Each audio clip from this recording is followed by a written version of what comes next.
Naitwa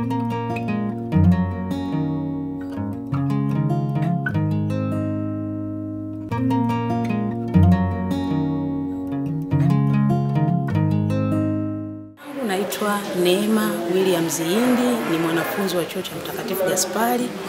Niko hapa nasoma kozi ya mwaka mmoja ya uuguzi, diploma nursing na ukunga.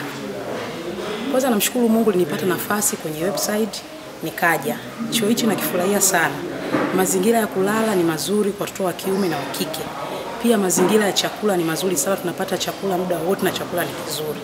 Na mazingira ya kusomea ni mazuri sana, tuna madarasa mazuri, tuna mazingira mazuri sana. Pia tuna walimu wazuri sana wanaofundisha kozi nyingi, kuna kozi tofauti tofauti pia. Lakini pia napenda kuwashauri ndugu jamaa na marafiki ambao mtapata nafasi kuja kwenye chuo hichi. Mtafurahia mazingira mazuri sana.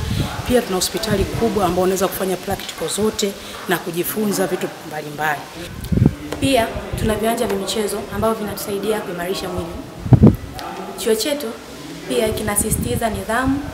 Kwa majina naitwa Mary Priska Sylvester Magumba, nasoma chuo cha Mtakatifu Gaspari, kada ya utabibu mwaka wa kwanza.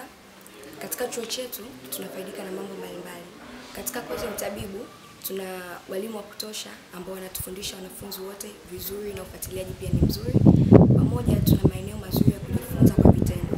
Na kila mwanafunzi ana uwezo wa kujifunza kwa vitendo na kupata ujuzi ambao anastahili. Kuna walimu wa kutosha, kuna vyumba vya kompyuta, kuna skills lab kwa ajili ya kujifunza kwa vitendo pia. Chuo chetu kinajitahidi kutupa muda mwingi wa kujisomea na kujiandaa pamoja na mitihani mbalimbali ya nje na ya ndani ya chuo pia. Kuna mazingira mazuri ya kujisomea, madarasa ni mazuri, pia hata mazingira ya nje pia ni mazuri ambayo yanaruhusu wanafunzi wote kusoma. Chakula pamoja na sehemu ya kulala tunapata chuoni. Chuo hichi ni chuo ambacho tunaelewa kwenye misingi mizuri, kina performance nzuri, watu wanafaulu mzuri, tunasoma kwenye mazingira mazuri.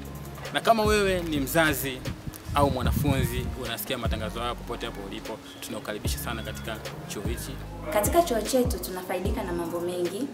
Hasa tuna mazingira mazuri ambayo yanamfanya kila mwanafunzi aweze kusoma kwa amani na kwa discipline.